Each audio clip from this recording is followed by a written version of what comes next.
రేపు మూడో దశ పంచాయతీ ఎన్నికలు జరగనున్న ఎన్నికల ప్రచారం సోమవారంతో ముగిసింది.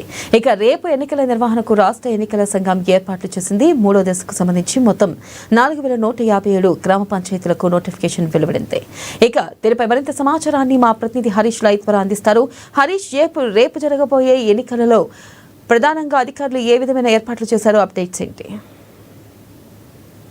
రైట్ వెన్నెల, రేపు తుది విడతకు సంబంధించి కూడా పోలింగ్ జరగబోతా ఉన్నది. స్థానిక సంస్థల ఎన్నికలకు సంబంధించి కూడా 11వ తేదీన మొదటి విడత, అలాగే ఏదైతే 14వ తేదీకి సంబంధించి కూడా రెండో విడత పోలింగ్ జరిగింది. ఇక రేపు ఫైనల్ తుది విడత సంబంధించి కూడా పోలింగ్ జరగబోతోంది. రేపు ఉదయం 7 గంటల నుంచి 1 గంటల వరకు సంబంధించి కూడా పోలింగ్ జరుగుతున్న పరిస్థితి అయితే కనిపిస్తా ఉన్నది. ఇక పోలింగ్ కి సంబంధించి కూడా ఇక ఈసీ కావచ్చు, వైపు పోలీసు శాఖ నుంచి కూడా భద్రతా పరమైన చర్యలు తీసుకున్నారు. ఏర్పాట్లకు సంబంధించి కావచ్చు, బ్యాలెట్ బ్యాగ్స్, బ్యాలెట్ పేపర్లకు సంబంధించి కూడా అన్ని ఏర్పాటు చేసిన పరిస్థితి అయితే కనిపిస్తా ఉన్నది. ప్రధానంగా రేపు ఏదైతే ఫైనల్ ఏదైతే ఎన్నికలకు సంబంధించి కావచ్చు, స్థానిక సంస్థల ఎన్నికలకు సంబంధించి ఇప్పటికీ 2 విడతలు కొనసాగిన పరిస్థితి కావచ్చు, ప్రశాంతంగా పోలింగ్ కొనసాగుతున్న నేపథ్యం అయితే 2 విడతలు కనిపించింది. ఇక రేపు తుది విడతకు సంబంధించి కూడా అన్ని ఏర్పాట్లు పూర్తయిన నేపథ్యం అయితే కనిపిస్తా ఉన్నది. కాబట్టి రేపు 182 మండలాలు, అలాగే 4157 గ్రామ పంచాయతీలకు సంబంధించి, అలాగే 28,406 వార్డు సభ్యులకు సంబంధించి కూడా రేపు పోలింగ్ కొనసాగనున్న నేపథ్యం అయితే కనిపిస్తా ఉన్నది. కాబట్టి ఎన్నికలు 53,06,401 మంది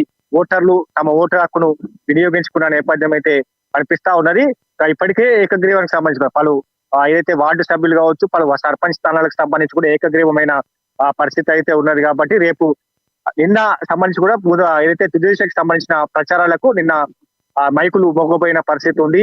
ఇక మొన్నటి వరకు హోరాహోరిన ప్రచారాలు నిర్వహించారు. ఒకవైపు అధికార కాంగ్రెస్ పార్టీ నుంచి కూడా ఎమ్మెల్యేలు కావచ్చు, ఎంపీలు కావచ్చు, నియోజకవర్గ ఇన్ఛార్జీలు, బీసీసీ అధ్యక్షులకు సంబంధించి కూడా పకడ్బందీగా ప్రచారం నిర్వహించారు. ఎవరు వ్యూహాత్మకంతో ఆ పార్టీలు ముందుకెళ్లిన పరిస్థితి అయితే కనిపిస్తా ఉన్నది. కాబట్టి ఇక నిన్న ఏదైతే రేపు సంబంధించి కూడా తుది దశ సంబంధించిన పోలింగ్ జరగబోతా ఉన్న నేపథ్యం అయితే కనిపిస్తా ఉన్నది.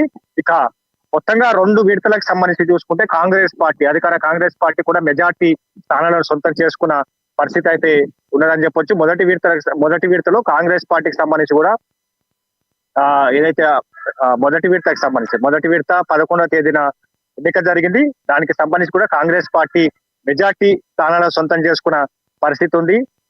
రెండో విడతకు సంబంధించి కూడా కాంగ్రెస్ పార్టీ మెజార్టీ స్థానాలను సొంతం చేసుకున్న పరిస్థితి అయితే ఉన్నదని చెప్పొచ్చు. ఇక 2 విడతలకు సంబంధించి కాంగ్రెస్ పార్టీ మొదటి విడతలో 2,425 స్థానాలను కాంగ్రెస్ పార్టీ 67% పైగా కూడా పోలింగ్ శాతం నమోదైన మెజార్టీ స్థానాలను సొంతం చేసుకున్న పరిస్థితి ఉంది. అలాగే మొదటి విడతలో బీఆర్ఎస్ కి సంబంధించి కూడా 1,128 స్థానాలను సొంతం చేసుకుంటూ 26 స్థానానికి పరిమితమైన నేపథ్యంలో మూడో స్థానంలో బీజేపీ 180 స్థానాలను సొంతం చేసుకొని ఏదైతే మూడో స్థానానికి పరిమితమైన నేపథ్యం ఉంది. ఇతరులు స్వతంత్ర అభ్యర్థులకు సంబంధించి కూడా మెజార్టీగా బీజేపీ కంటే మెజార్టీగా 448 స్వతంత్ర అభ్యర్థులకు సంబంధించి కూడా మొదటి అయితే హరీష్, ప్రధానంగా చూసుకున్నట్టయితే 11 సర్పంచ్ పదవులకు నామినేషన్లు దాఖలు కానట్టుగా తెలుస్తుంది. దానికి గల కారణాలు ఏంటి? రైట్, ప్రధానంగా 11 సర్పంచ్లకు సంబంధించి కావచ్చు, దాంట్లో 394 సర్పంచ్లకు సంబంధించి కూడా ఏకగ్రీవమైన సర్పంచ్లు అంతా కూడా అధికార కాంగ్రెస్ పార్టీకి చెందిన వారిగా చెప్పొచ్చు. ఎందుకంటే మెజార్టీ స్థానాలంతా కూడా కాంగ్రెస్ పార్టీ సొంతం చేసుకుంది.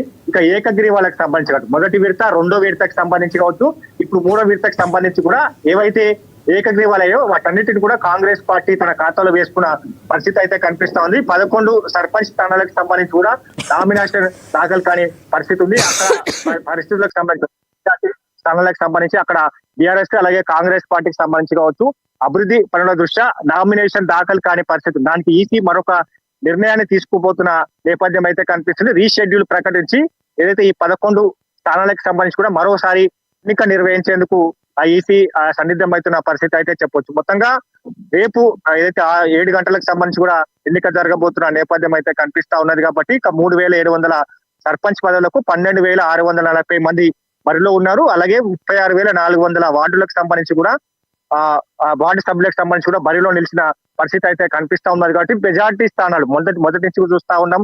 మొదటి విడతలో కాంగ్రెస్ పార్టీ తన ఖాతాలో కూడా మెజార్టీ స్థానాలు సొంతం చేసుకుని రెండో విడతలో తన మెజార్టీ స్థానాలు సొంతం చేసుకున్న పరిస్థితి అయితే కనిపిస్తా ఉన్నది. రేపు తుది విడతకు సంబంధించి కూడా పోలింగ్ జరగబోతుంది. ఈ నెల 20వ తేదీకి సంబంధించి కూడా మొత్తంగా రాష్ట్ర వ్యాప్తంగా ఉన్న అన్ని సర్పంచ్ పదవుల స్థానాలకు సంబంధించి కూడా వాళ్ళతో ప్రమాణ స్వీకారం చేసేందుకు రాష్ట్ర ప్రభుత్వం సన్నిద్ధమవుతుంది. ఈ ఆదేశాలకు సంబంధించి ఇప్పటికే జిల్లా కలెక్టర్లకు సంబంధించి కూడా ఆదేశాలు జారీ చేసిన జిల్లా కలెక్టర్లకు సంబంధించి కూడా 20వ తేదీన కూడా అందరూ అందుబాటులో ఉండాలి.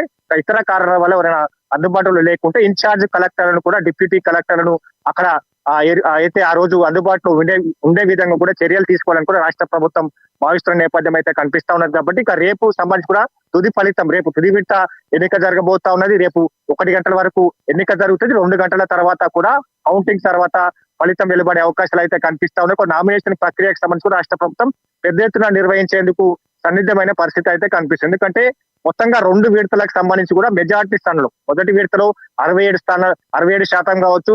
రెండో విడతలకు సంబంధించి కూడా 57% సంబంధించి కూడా కాంగ్రెస్ పార్టీ తన ఖాతాలో వేసుకున్నది. ఇప్పుడు తుది విడత జరుగుతా ఉన్నది కాబట్టి దీంట్లో మెజార్టీగా కాంగ్రెస్ పార్టీ తన సర్పంచ్ పదవులకు సంబంధించి కూడా తన ఖాతాలో వేసుకున్న పరిస్థితి ఉంది. కాబట్టి దీన్ని అత్యధికంగా అంటే భారీ ఎత్తున ఈ ప్రమాణ స్వీకార కార్యక్రమాన్ని నిర్వహించేందుకు రాష్ట్ర ప్రభుత్వం సన్నిద్ధమవుతుంది. దాన్ని 20వ తేదీకి సంబంధించి కూడా ఒక డేట్ కూడా డిక్లేర్ చేయడం. మొత్తంగా ఈ 3 విడతల ఎన్నికల తర్వాత కూడా ఏదైతే ఎంపీటీసీ జెడ్పీటీసీ ఎన్నికలకు వెళ్లేందుకు సిద్ధమవుతుంది. ఈ నెల 18వ తేదీ తర్వాత ఎన్నికల కోడ్ ముగుస్తుంది. ఎన్నికల కోడ్ ముగిసిన తర్వాత చివరి వారంలో ఈ నెల చివరి వారంలో కూడా జెడ్పీటీసీ ఎంపీటీసీ ఎన్నికలకు సంబంధించిన నోటిఫికేషన్ వెలువడి ఉన్న పరిస్థితి అయితే ఉన్నది. ఒకవైపు అధికారుల ఏర్పాటు కాదు పకడ్బందీగా ఏర్పాటు చేస్తున్నారు. కొన్ని 2 విడతలు కూడా చెదురుమదులు సంఘటనలు చోటు చేసుకుని ఇరు వర్గాల మధ్య కూడా చిన్నపాటి ఘర్షణలు చోటు చేసుకున్న పరిస్థితి ఉంది. కాబట్టి మొత్తంగా పోలీస్ శాఖ నుంచి కూడా లాస్ట్ విడత కాబట్టి కట్టుదిట్టమైన భద్రతను ఏర్పాటు చేశారు. సీసీ కెమెరాలు మినీ కమాండ్ కంట్రోల్ కూడా ఏర్పాటు చేశారు. సీసీ కెమెరాలకు సంబంధించి కూడా మినీ కంట్రోల్ కమాండ్ సెంటర్ కి అటాచ్ చేసిన పరిస్థితి ఉంది. ఎప్పటికప్పుడు క్షుణ్ణంగా నిన్న నుంచి కూడా ఎన్నికల కోడ్ నిషేధిస్తున్న పరిస్థితి ఉంది. నిన్న ప్రచారాలు ముగింపుగా ఎవరైతే ప్రచారాలు కొనసాగించినా ఓటర్లను ప్రలోభపరిచిన ఖచ్చితంగా కఠినమైన చర్యలు తీసుకుంటామని కూడా ఒకవైపు పోలీస్ శాఖ నుంచి హెచ్చరికలు జారీ చేస్తా ఉన్నారు. డ్రై డే గా ప్రకటించారు. ఈ రోజు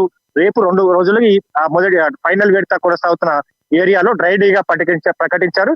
గుమ్ముగూడకూడదు 5కి మించి కూడా ఎవరు ఏదైతే గ్రూప్ గా అక్కడ గుమ్ముగూడదంటే కూడా ఈసీ చెప్పిన పరిస్థితిని పోలీస్ శాఖ చెప్పిన పరిస్థితి అయితే కనిపిస్తా ఉంది. కాబట్టి పకడ్బందీగా ఎన్నికలు కొనసాగుతున్నాయి. 2 విడతల్లో కూడా ప్రధానంగా ఈ ఎన్నికకు సంబంధించిన కొనసాగుతున్నది. ప్రశాంతంగా 2 విడతల ఎన్నిక కొనసాగింది. కొన్ని చోట్ల ఘర్షణ వాతావరణం చోటు చేసుకున్న పోలీసులు దాన్ని సద్దుమణిగించి పలు ఏదైతే పోలింగ్ కేంద్రాల వద్ద కూడా చెదురుమదు సంఘటనలు చోటు చేసుకుని వారిపైన కూడా కేసులు నమోదు చేసిన పరిస్థితి ఉంది. ఇక 3వ విడతకు సంబంధించి కూడా ప్రశాంతంగా పోలింగ్ కొనసాగేందుకు ఒకవైపు పోలీసు శాఖ చర్యలు కావచ్చు, మరోవైపు ఈసీకి సంబంధించి కూడా అన్ని ఏర్పాట్లు పూర్తి చేసిన నేపథ్యం అయితే కనిపిస్తా ఉన్నది. కాబట్టి రేపు ఫైనల్ విడత సాగుతా ఉన్నది. ఫైనల్ విడతలకు సంబంధించి కూడా ఏ విధంగా ఈ ప్రధానంగా బీఆర్ఎస్ కాంగ్రెస్ వర్సెస్ పోటీ జరుగుతా ఉన్నది. కాబట్టి అధికార పార్టీకి సంబంధించి కూడా మెజార్టీ స్థానం ఈ 2 స్థానాల్లో మెజార్టీగా అభివృద్ధి డెవలప్మెంట్ అయితే ప్రజలంతా చూసిన పరిస్థితి ఉంది.